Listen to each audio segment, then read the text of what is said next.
Hello दोस्तों, मेरा नाम हिमांशु गौतम है। एक बार फिर से आपका स्वागत है आपके अपने इस YouTube चैनल पर।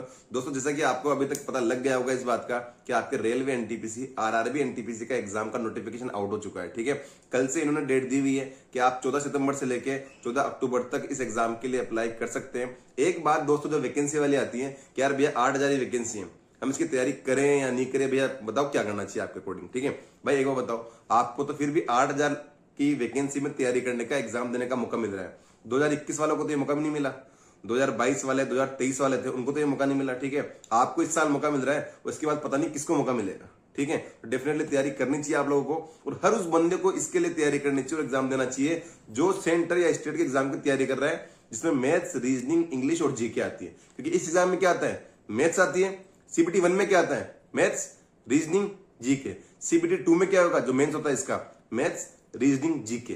ठीक है, यही है इसमें और कुछ भी नहीं है। तो डेफिनेटली अगर आप सेंटर और स्टेट एग्जाम की तैयारी कर रहे हो, नॉन टेक्निकल की, जिसमें मैथ्स, रीजनिंग, इंग्लिश, जीके आती है, तो आपको इस एग्जाम की तैयारी करनी ही चाहिए। ठीक है, वैकेंसी है, एएलपी की भी इंक्रीज हो गई थी, तो क्या पता इसकी भी वैकेंसी आने वाले टाइम में बढ़ जाए। ठीक है, डेट्स के बारे में आपको बता दूं कि 14 सितंबर से इसके फॉर्म, यानी कि कल से इसके लिए आप अप्लाई करना शुरू कर सकते हो, और 14 अक्टूबर तक लास्ट डेट है आपकी। ठीक है, इसके बाद करेक्शन विंडो भी मिलेगी आपको।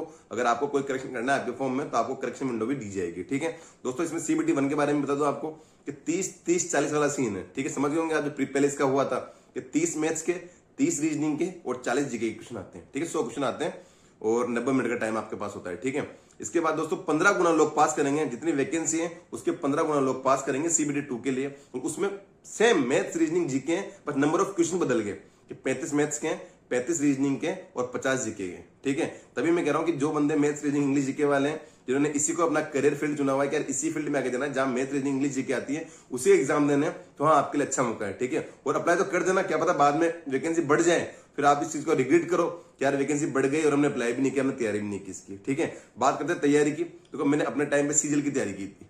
ठीक है, मैंने सीजीएल सब कुछ किया था, उसी की कोचिंग की, उसी के नोट्स लगा, सब कुछ किए। और जब एनटीपीसी आया और मेरे पास सीजीएल की जॉब भी नहीं थी मेरे पास, तो मैंने एनटीपीसी का सीबीटी 1 दिया, मेरा क्लियर हुआ बहुत अच्छे मार्जिन से। सीबीटी 2 दिया, मेरा वो भी क्लियर हुआ। पर जब इसका सीबीटी का जो अगला वाला राउंड आया, टाइपिंग वगैरह जो साइक वाला जो एग्जाम होता है, ठीक है, वो था मेरा, उसके पहले मेरा सीजीएल क्लियर हो चुका था, फिर मैंने वो सब चीजें छोड़ दी थी। ठीक है, तो आपकी तैयारी के लिए कुछ भी नहीं करना आपको, दो चीजें मैं आपको बता रहा हूँ। प्रीवियस ईयर जो एनटीपीसी है, group D, ALP, RPF, SI, जो भी रेलवे के एग्जाम होते हैं ना, इनके previous year question set, reasoning, math और जीके। ठीक है, 3 तो इसमें टॉपिक आते हैं। ठीक है, इंग्लिश में आती नहीं है, अच्छी बात ही है, इनके आप क्वेश्चन सेट लगा लो बैठ के। ठीक है, किरण पब्लिकेशन की बुक आती है, मैंने पहले बता रखा है कि जीके वाली बुक आएगी, 27,000 प्लस 1 लाइनर इसमें दे रखे प्रीवियस ईयर। ठीक है, सारे प्रीवियस ईयर जो आपके एनटीपीसी में, आरपीएफ, एसआई में, ग्रुप डी में, एएलपी में, जिस जो रेलवे के एग्जाम हुए ना, सारे इसमें दे रखे हैं। आराम से आप एग्जाम तक कर सकते हो डेफिनेटली, बहुत अच्छी बुक है। ठीक है, एक रीजनिंग वाली है जिसमें 9,000 प्लस प्रीवियस ईयर क्वेश्चन है, और एक मैथ्स वाली जिसमें 10,000 प्लस प्रीवियस क्वेश्चन है। अगर आपने एक बार कहीं से भी आपने बेसिक क्लियर किया हुआ है ना आपके मैथ्स, रीजनिंग, जीके का, तो आपको और तैयारी की बिल्कुल नीड नहीं है। इसके जो प्रीवियस ईयर के सेट है ये लगा लो बैठ के। ठीक है, इसी में आपका काम बहुत अच्छे तरीके से हो जाएगा। ठीक है, 3 बुक आएगी, मैथ्स, रीजनिंग, इंग्लिश की, एक बाइलिंगुअल आती है, आपको मिल जाएगी। ठीक है, मार्केट में आजकल यही चल रही है एनटीपीसी के लिए, तो ठीक है, तो आपको मिल जाएगी, इनसे आप तैयारी कर लेना। और एग्जाम तक कम से कम, मैं फिर कह रहा हूं आपको, 3 ही टॉपिक है भाई साहब, इंग्लिश नहीं है, इस चीज का फायदा उठाओ। ठीक है, मैथ्स है, रीजनिंग है, जीके, इसका फायदा उठाओ और तैयारी करो इसकी अच्छे से। और एग्जाम तक मतलब मैथ्स को, रीजनिंग के तो आप बड़े आसानी से प्रीवियस ईयर है ना, उनको खत्म कर दोगे आप बैठ के। ठीक है, बात रही जीके की, उसको एक टाइम दोगे और सही तरीके से तैयारी करोगे, और जीके की भी आप 27,000 प्रीवियस ईयर जो है ना इसकी 1 लाइनर, उसको आप आसानी से खत्म कर दोगे। ठीक है, दूसरी चीज दोस्तों, इसके मॉक टेस्ट, आपको पता है कि 3-4 साल पहले जब वैकेंसी आई थी, तो जहां तक जितना मुझे याद है कि 130 के आसपास सेट हुए थे। ठीक है, 130 सेट में एग्जाम हुआ था, मतलब इसके मतलब महीनों तक इसके एग्जाम चले थे। पता है आपको कि महीनों तक इसके एग्जाम चले थे, और 130 शिफ्ट में इसका एग्जाम हुआ था।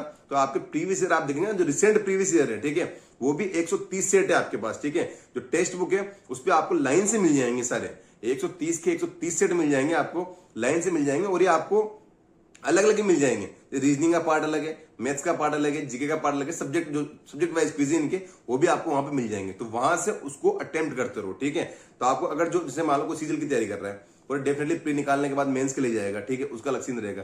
पर आप अगर बिल्कुल 1 लाइनर की यार रेलवे की ही तैयारी कर रहे हो, आपको मैडम में यही कि मुझे रेलवे की तरफ भी जाना है। ठीक है, तो 2 चीजें, इसके मॉक 1.5 घंटे के होते हैं। ठीक है, तो इनिशियली तो 1 मॉक से शुरू करो, बट जैसे जैसे एग्जाम पास है ना, तो कम से कम 2 मॉक पे स्विच कर लेना अपने आप को। ठीक है, अगर आज से भी आप प्रीवियस ईयर एक मॉक दोगे ना टेक्स्ट बुक से उठा के कि आपने एक मॉक दिया आज, एक कल दिया, तो भी आपको 4 महीने 5 महीने लग जाएंगे पूरे मॉक कवर करने में। ठीक है, अब पूरे कवर करना जरूरी भी नहीं है, हमको तो बस फॉर्मेट समझना है, हमको टाइप समझना है, और जो क्वेश्चन का जो टाइप था उससे गो थ्रू होना है। ठीक है, हमको समझ में आ जाए कि क्वेश्चन पढ़ने के बाद हमको सोचना नहीं पड़ेगा कि ये क्या दे दिया, हमने तो कभी पढ़ा ही नहीं। ठीक है, 130 है, टेक्स्ट बुक मिल जाएंगे, वहां से मतलब आप अप्लाई कर सकते हो। टेक्स्ट बुक आपके पास होगा, अगर नहीं है तो HMU 10 कूपन कोड लगा के आप उसको परचेस कर सकते हैं। ठीक है, 2 चीजें हैं, क्वेश्चन प्रैक्टिस बहुत इंपॉर्टेंट है। अगर आपका बेसिक क्लियर है ना, मैंने खुद निकाला ना, मेरे तो एनटीपीसी में कुछ था ही नहीं, हम सीजीएल की तैयारी कर रहे थे, हमारी सीजीएल की तैयारी चल रही थी, पर हमारा था कि एनटीपीसी की वैकेंसी आ गई और मैथ, रीजनिंग, इंग्लिश, जीके है, तो यार इसकी तैयारी करनी चाहिए, एग्जाम देना चाहिए इसका। ठीक है, तो एनटीपीसी के जो मॉक थे प्रीवियस ईयर वाले टेक्स्ट बुक से, वो हमने अटेम्प्ट करना शुरू किए।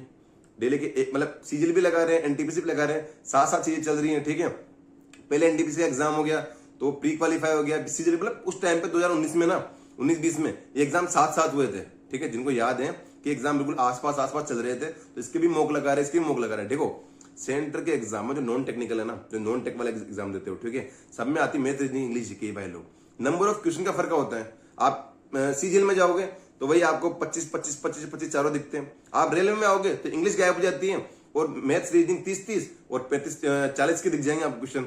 आप तो free maths, reasoning, English, GK रही है ना, और आपका अगर एक बार बेसिक क्लियर ना वैसा पूरा, क्या एक बार आपने मैथ्स की पूरी कोचिंग कर रखी है, आपने रीजनिंग का पूरा कॉन्सेप्ट क्लियर कर रखा है, जीके एक बार आपने ऊपर से पूरे नोट्स तैयार कर रखे हैं और बेसिक आपको पता है, डीप में आप गए नहीं गए कोई बात नहीं, पर हाँ मेरा बेसिक क्लियर है कि यार जीके इस तरीके से पढ़ी जाती है और ये जीके के नोट्स होते हैं। ठीक है, तो आप बस प्रीवियस ईयर करके इसकी आराम से तैयारी कर सकते हो। ठीक है, अब 8,000 वैकेंसी, उम्मीद करते 10,000 पार तो हो ही जाएगी, 1.5 लाख लोग प्री में पास होंगे, फिर वो CBT 2 देंगे, तो एक लंबा टाइम लगेगा। ठीक है, चीज चलती रहेगी, पर हाँ अगर आप आपने माइंडसेट ये बना रखा है कि मुझे मैथ, रीजनिंग, इंग्लिश, जीके की तैयारी करनी है, उस एग्जाम की तैयारी करनी है जिसमें मैथ, रीजनिंग, इंग्लिश, जीके आती है, तो डेफिनेटली इसका फॉर्म फिल करना, चाहे वैकेंसी 8,000 है या 10,000 है या 15,000 है। ठीक है, 8,000 वैकेंसी भी कम तो नहीं है ना, और वैकेंसी काफी अच्छी पोस्ट यार, रेलवे की सैलरी भी अच्छी होती है। ठीक है, पर अगर किसी का माइंडसेट यही है कि यार रेलवे में तो नहीं जाना भैया, यार रेलवे तो नहीं, रेलवे तो बिल्कुल भी नहीं, और मेरे जो सीनियर से उन्होंने मुझे गाइड किया है कि रेलवे में मत जाना, वहां अच्छा काम नहीं होता, तो फिर वो आपकी चॉइस है। ठीक है, कि आपको रेलवे की तैयारी करनी ही नहीं है